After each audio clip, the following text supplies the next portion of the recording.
La inteligencia artificial pues es la capacidad de una máquina de aprender. Básicamente es aprender, ordenar, analizar datos, ¿no? Y lo que tiene de ventaja o diferencia con la inteligencia humana es la capacidad de datos que pueden ver y distinguir y almacenar y la objetividad también, pero sobre todo la velocidad, todo al mismo tiempo.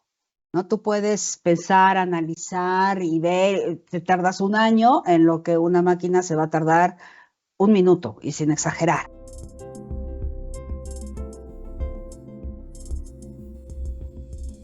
Bienvenidos al podcast de Microsoft Latinoamérica. Tenemos por delante un episodio muy particular porque vamos a hablar acerca de cómo aprovechar la capacidad de la inteligencia artificial para resolver problemas humanitarios.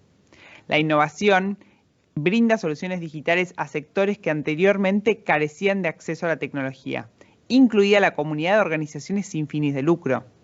Uno de los beneficios más significativos de la tecnología para la sociedad puede estar en el sector humanitario, que debe llegar a un gran número de personas en lugares remotos y peligrosos para proporcionar recursos críticos rápidamente.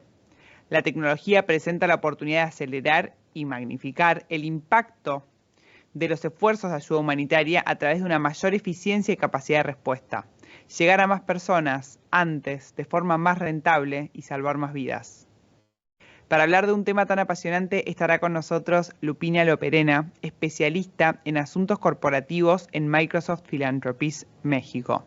Le doy la bienvenida a nuestro nuevo episodio de Microsoft Latam Podcast. Lupina, bienvenida. Muchas gracias, Olivia. Muchas gracias por la invitación y encantada de platicar contigo. Lo mismo digo.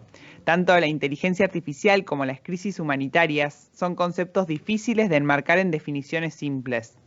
Sin embargo, me gustaría que remarquemos a qué nos referimos con ellos antes de empezar a comentar por qué es urgente potenciar ambos en conjunto.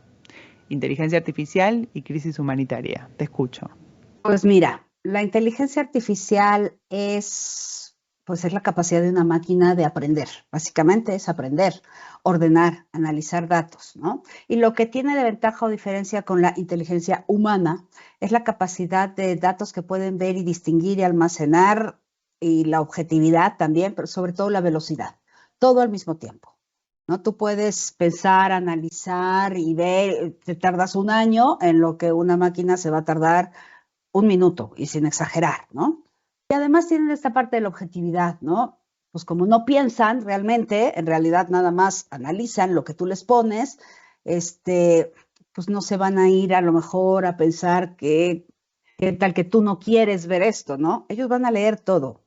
La inteligencia artificial va a leer entre líneas, va a leer lo que tú no puedes leer, no solamente con los datos que les pones, a veces les pones a analizar textos y como ellos van tras palabras, van hasta contando cuántas veces dices cada palabra, pueden detectar que esta palabra que se está repitiendo te está diciendo algo que tú no lo tomaste como un dato importante, ¿no? Entonces, esa es la inteligencia artificial, ¿no? Es como si, no sé, pudieras poner el trabajo de miles de personas juntas durante un periodo de tiempo enorme, en un lugar, en un momento, en un periodo mucho más concentrado, ¿no?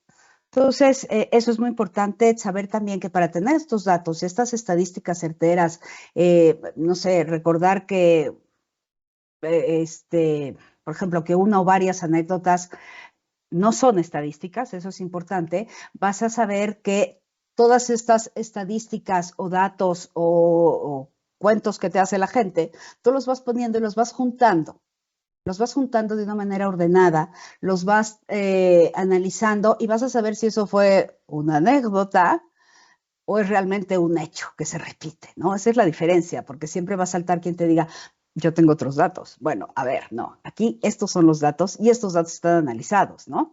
Entonces, con estos análisis, pues ya son confiables, son certeros, se hacen muchos predictivos, sabes dónde puedes poner foco, dónde vas a buscar soluciones, dónde hay que invertir recursos, estar alertas, etcétera, como tú lo dijiste al inicio de nuestra plática, ¿no? Y las crisis humanitarias son, pues obviamente, son situaciones de emergencia, donde hay que actuar en segundos, en las que se tienen que pues prever necesidades masivas, ayudas humanitarias emergentes, en grados muy superior a lo que podría ser lo habitual que vivimos. Que si no se entienden eficazmente, que si no se entienden a tiempo, con recursos, pues esto puede desembocar en una catástrofe humanitaria mucho mayor, ¿no? A diferencia de los problemas sociales. Los problemas sociales son con los que vivimos día a día, ¿no? Por ejemplo, una crisis humanitaria, pues es un terremoto, una guerra, crisis de refugiados, por cambio climático o por persecución política, por lo que tú quieras. Y un problema social son estos problemas permanentes que tenemos en la sociedad, en poblaciones, en estados de vulnerabilidad, como violencia, pobreza, racismo, desigualdad, en fin, ¿no? Esa sería la gran diferencia también entre un problema social y una emergencia humanitaria. Me encantan estas dos cuestiones, cómo las conectás, tanto las crisis humanitarias como los problemas sociales parecen tener la variable diferencial ser el tiempo, mientras una se prolonga, la otra es un hecho puntual que las desencadena. Ahora quería preguntarte cómo es que se relaciona la inteligencia artificial y las crisis humanitarias desde el punto de vista de la prevención, la anticipación a estos hechos. Así es. Lo mejor es prevenir. Siempre es mejor prevenir que remediar, mientras se pueda, ¿no? Digo, hablando de crisis humanitarias y de acciones emergentes. Pero es muy importante tener los datos guardados de una manera ordenada y limpia, ¿no? Estos datos son los que la computadora va a utilizar para hacer esta lectura detallada con una capacidad de cómputo mayor a la de X número de humanos juntos pudieran tener. Va a detectar situaciones con las que puedes hacer predictivos y estar alertas para cuando vuelva a suceder o inclusive evitarlos, ¿no? No un terremoto, ese no lo vas a poder evitar. Digo, hablaré de terremotos porque los he vivido, tanto desde Microsoft Philanthropies como mexicana, ¿no? Pero sí puedes regular de otra manera las construcciones, eso ha sucedido en México, ¿no? No puedes evitar un tsunami, pero sí puedes saber que en estas costas del Pacífico, pues ha venido aumentando la sismicidad y entonces aquí puedes tomar tales o cuales decisiones, ¿no? Por ejemplo, todos los simulacros que tenemos de terremotos en México, pues son con base a lo aprendido, ¿no? Y lo aprendido son datos. Y entre mejor los analices, mejor evidencia vas a tener, más clara evidencia vas a tener de cuál es el punto donde te debes parar en el edificio, para que es el más seguro y puedas sobrevivir. O si estás en el tercer piso, tienes 40 segundos para salir corriendo cuando tienes la alarma sísmica, que también, en fin, si te vas hacia atrás, todo viene de datos, ¿no? Si tenemos una alarma sísmica que nos da 1 minuto para salir de nuestras casas o de nuestras oficinas, es porque se tienen estos datos, ¿no? De ahí viene un sismo de tal magnitud que puede ser que te afecta que se te caiga la casa, pues te sales, ¿no? Y si no, te paras en este lugar. Entonces, si todo lo hacemos con base a lo aprendido, eso es la inteligencia artificial. Es el aprendizaje, ¿no? Entonces, hay que tener todos estos datos para poder hacer estas predicciones que nos puedan ayudar a tener una mejor solución en un desastre natural, bueno, que no son naturales, normalmente son por culpa de los humanos, pero pues aquí está, ¿no? Podemos hacer muchas cosas predictivas porque estos datos se van a ir a un nivel superior de exponenciados, pues los vas exponenciando a un mayor análisis, a un mayor número de datos, a una mayor capacidad de análisis, ¿no? Y pues obviamente la computadora te lo resuelve en segundos. Y lo que es además lo que necesitas en una situación de crisis e inmediatez, ¿no?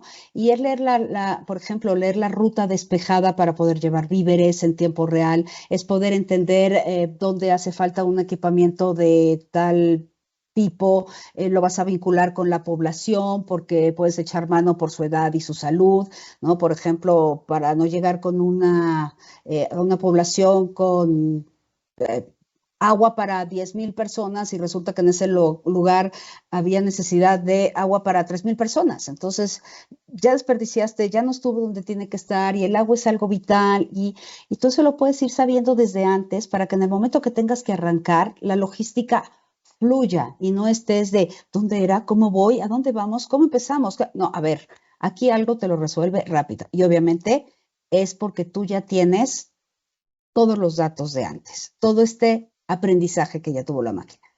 Aprendizaje, me encanta esa palabra para preguntarte la próxima cuestión, que es que tanto tu formación como tu historia de cómo llegaste a tomar este rol en Microsoft es verdaderamente una historia de involucramiento. ¿Podrías contarnos más cómo fue tu acercamiento? Y de aprendizaje, claro. Claro, claro. El machine learning. Bueno, pues mira, después de 20 años en publicidad, que me encantan, me sigue encantando. Por iniciativa propia, por un interés del hábitat en el que estoy, ¿no?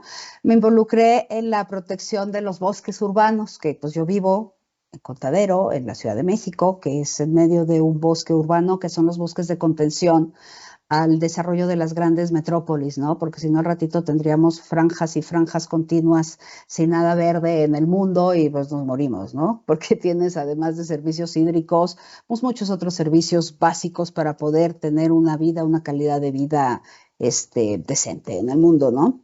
Y entonces, pues eso me dio la oportunidad de involucrarme con mi primera sociedad física, ¿no? Que siempre, tu primera sociedad es la familia, sí, ok, pero luego te vas ampliando, ¿no? Y vas creciendo y pues tu sociedad física, a veces digo física porque tienes poca relación con tus vecinos, finalmente se dio y en mi vecindario, ¿no?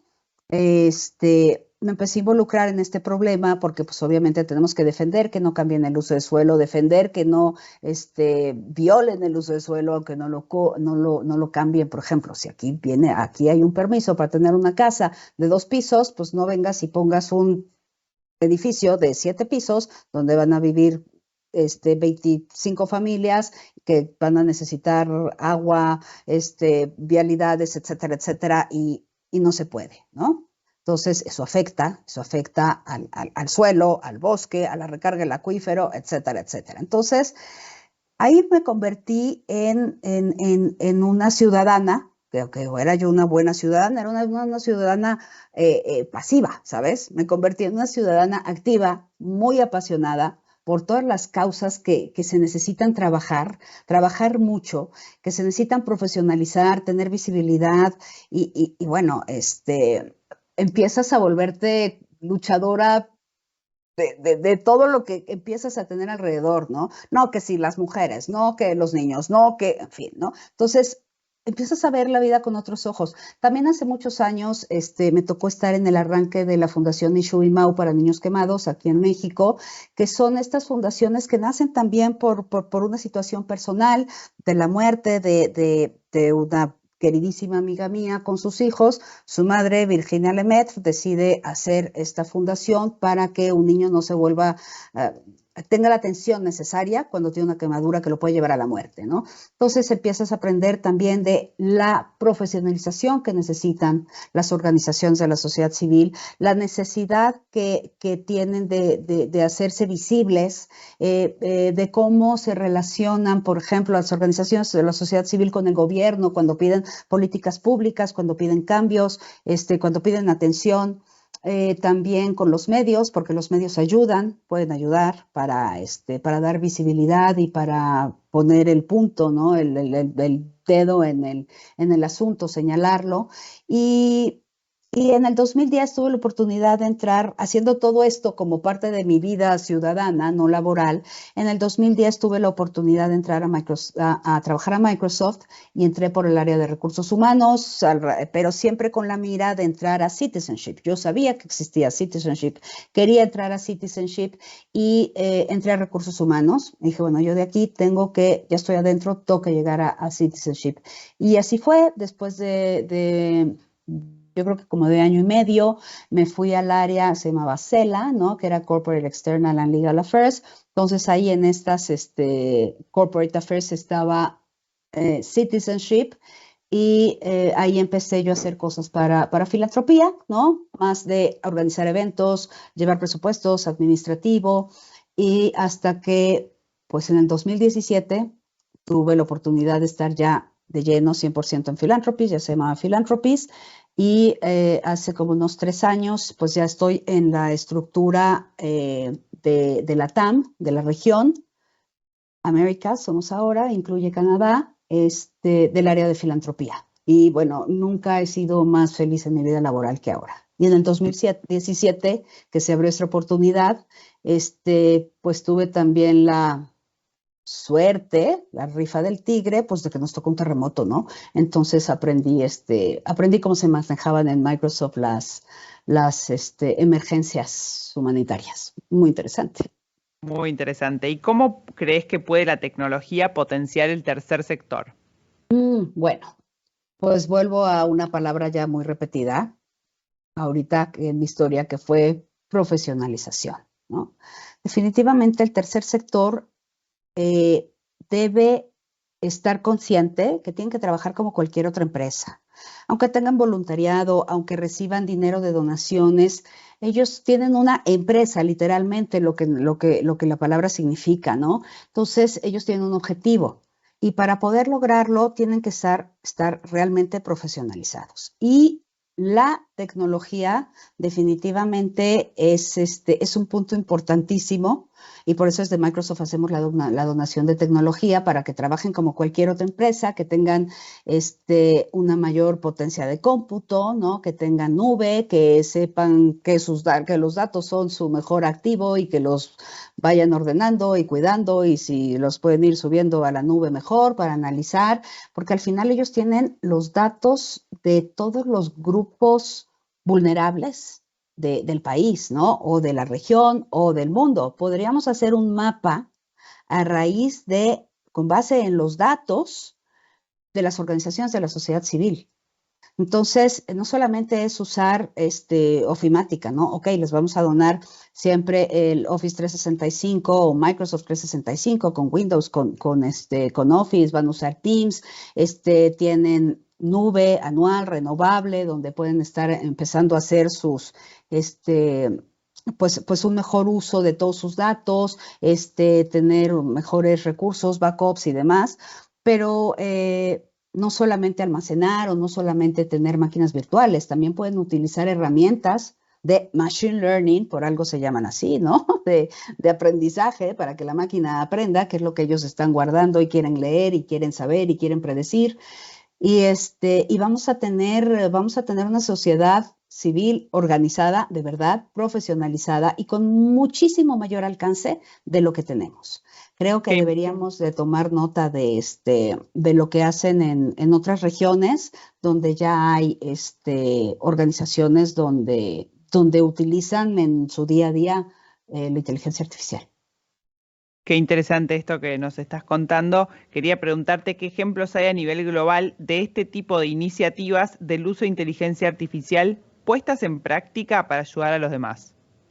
Mira, digo, hay muchas organizaciones, yo los invitaría a meterse a la página de AI for Humanitarian Action de Microsoft, donde van a ver inclusive cómo pueden tener acceso a estas donaciones de Azure para poder poner en práctica el uso de inteligencia artificial con los datos que ellos tienen. Pero, por ejemplo, hay una organización que se llama la Media Luna Roja de Turquía, ¿no? Donde ellos tenían unas técnicas manuales y de textos y listas y nombres para reunir a los miembros de familias separadas durante el conflicto sirio.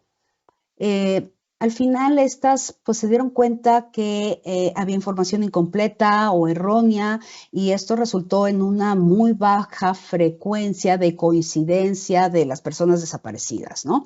Porque a ver, tú ya huiste de este lugar, te fuiste de este otro, desapareciste, en fin, todo en medio de un conflicto, en situación de guerra y cómo vas a reunirlos, ¿no? Pues se hizo un modelo de reconocimiento facial para que coincidiera con una fotografía de una persona separada de su familia, ¿no? Que ellos tuvieran un perfil de esta persona desaparecida registrado en el sistema de la organización, a fin de proporcionar una lista posible, ¿no? De coincidencias, para poder sumar a este proceso de reunificación, ¿no? Entonces, ¿qué haces? Pues reconocimiento facial es 100% inteligencia artificial. Y esta herramienta que está basada, obviamente, vive en Azure, está digitalizada, y se armó este proyecto que se llama Restoring Family Links, y les da todas las capacidades de la inteligencia artificial, ofreciéndoles un chatbot en turco, en árabe, en farsi y en inglés, ¿no? Que son los idiomas que más comúnmente pueden ellos entrar, llenar el perfil de la persona que están buscando, subir la fotografía, y entonces, además de la coincidencia de imágenes, ¿no? A través de este reconocimiento facial, tienen todo este perfil que ellos arman, ¿no? Y esto pues ha mejorado enormemente toda la eficiencia y la velocidad de búsquedas gracias a estos informes específicos del sistema de información geográfica con el reconocimiento facial, con los datos en campos específicos para llenar, y les ha ayudado muchísimo. Genial. Para terminar, me gustaría preguntarte brevemente qué experiencias podríamos tomar como aprendizajes para la región. Pues mira, yo creo que deberíamos de hacer conciencia de la importancia de la transformación digital para las organizaciones de la sociedad civil, ¿no? Es un cambio cultural bien importante.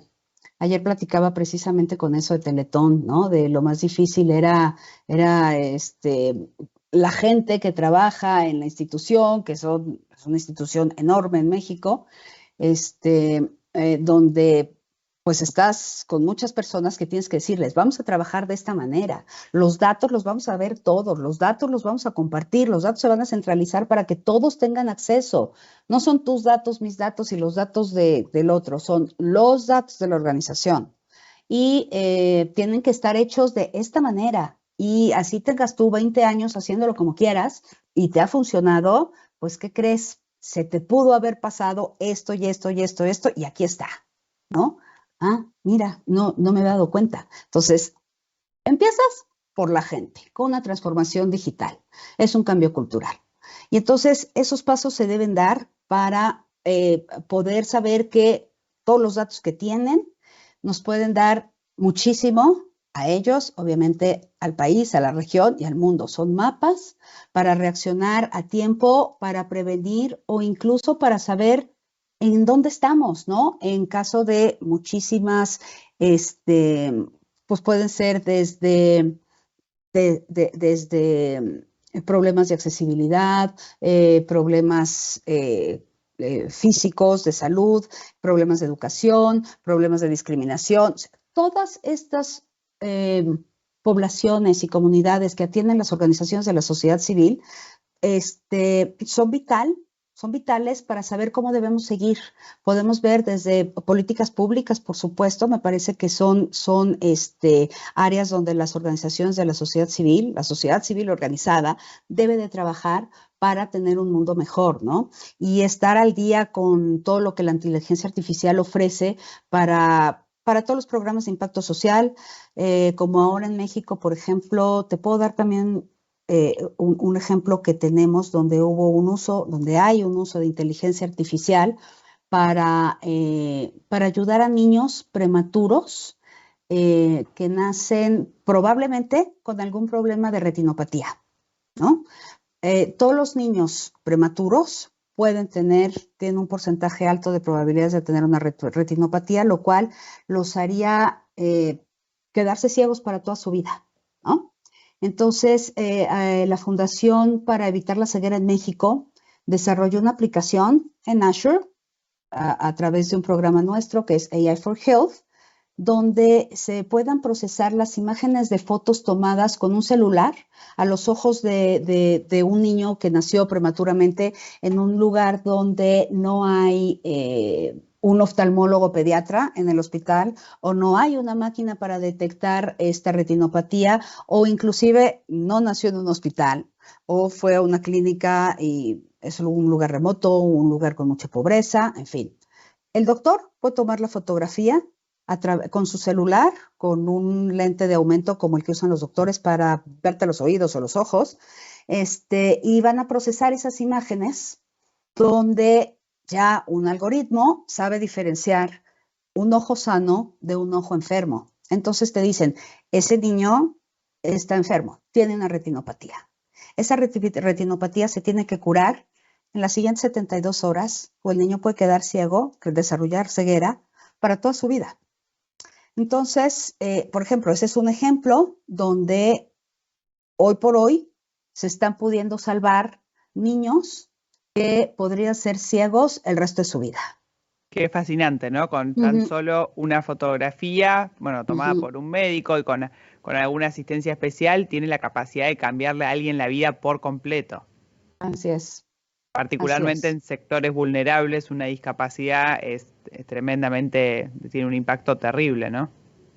Sí, y además vamos a tener la certeza de cuántos niños hay. Esto está funcionando ahorita en México, Colombia y Argentina. ¿En qué lugares geográficamente estamos teniendo problemas de niños prematuros con retinopatía? ¿Y cuáles son sus antecedentes? ¿No? El embarazo, el padre, la madre, situaciones geográficas. Si tú vas juntando todos esos datos, a lo mejor vas a poder evitar una Partos cantidad, prematuros, ¿no? Parto de partos prematuros, alimentación en el embarazo, salud de la mujer, en fin, situaciones geográficas que impacten. Ahorita no lo sabemos, pero lo vamos a poder saber.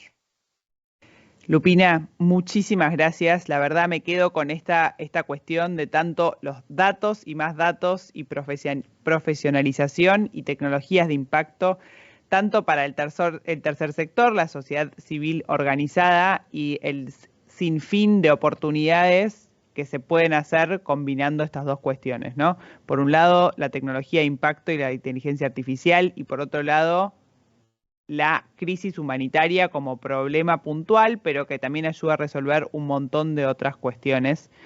Parece estar ahí donde más usamos, donde quizás no menos usamos la tecnología, pero mayor poder de impacto tiene, porque estamos acostumbrados a utilizar la tecnología en nuestro día a día para el trabajo. Cualquiera que trabaja en una oficina seguramente está en contacto con la tecnología, pero ahí donde más se necesita es donde mayor impacto puede llegar a tener. Le recuerdo a la audiencia que pueden unirse a la conversación en las redes sociales con el hashtag Microsoft Podcast y también pueden ver y escuchar este capítulo desde nuestro canal de YouTube buscándonos como Microsoft Latinoamérica. Mi nombre es Olivia Goldschmidt y esto fue Microsoft Latam Podcast.